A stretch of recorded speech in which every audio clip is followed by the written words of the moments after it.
Hello, my name is Alex Fortin. I am a lead RBT at Kaleidoscope Interventions. This video is presented by Kaleidoscope Interventions in partnership with Puzzlebox Academy. And this is going to be about using timeout effectively.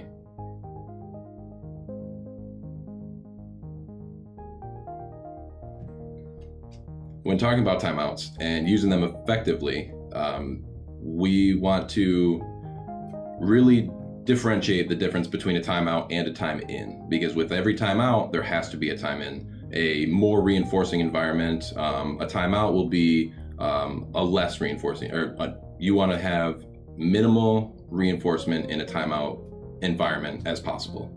That way they can differentiate between when they're in time in and in timeout. In time in, they should have access to all of their preferred items, whether it be their toys, your attention, tickles, hugs, all that affectionate stuff.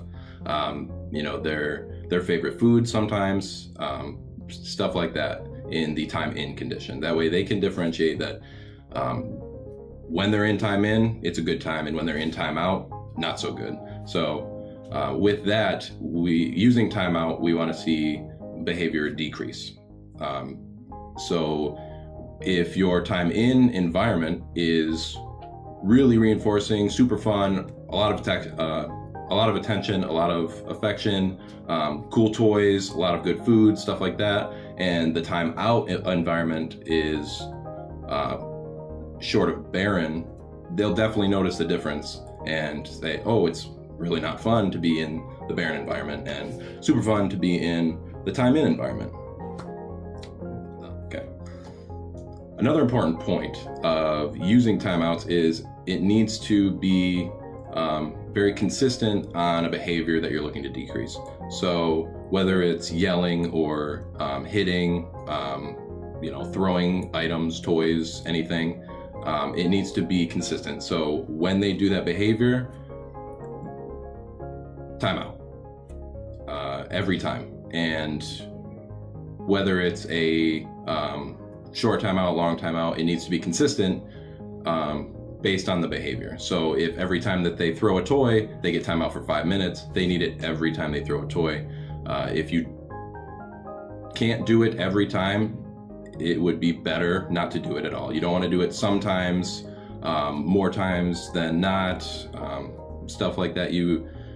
If you do that, it may strengthen the behavior and it may increase the behavior in the future.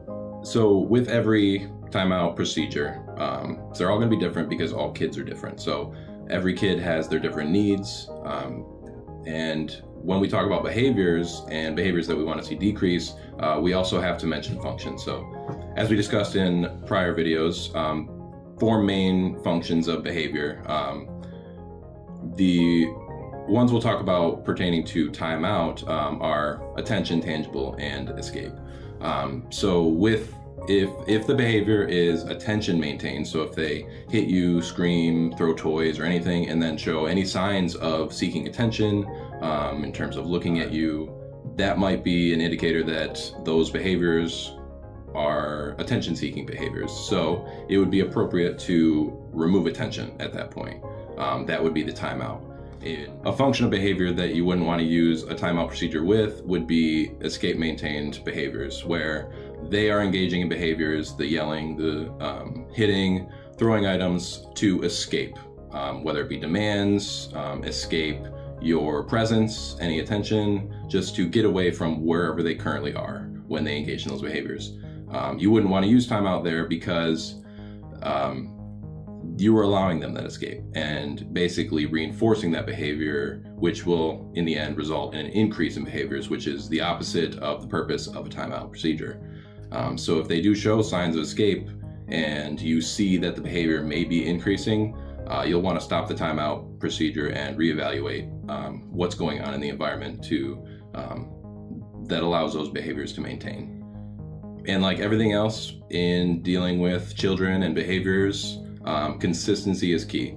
You want to do it every time for the same reason every time and keep it consistent. Thank you for watching. If you have any questions, you can leave a comment below, and our expert team of behavior analysts will be glad to help you with any behaviors you have any questions about. Thank you.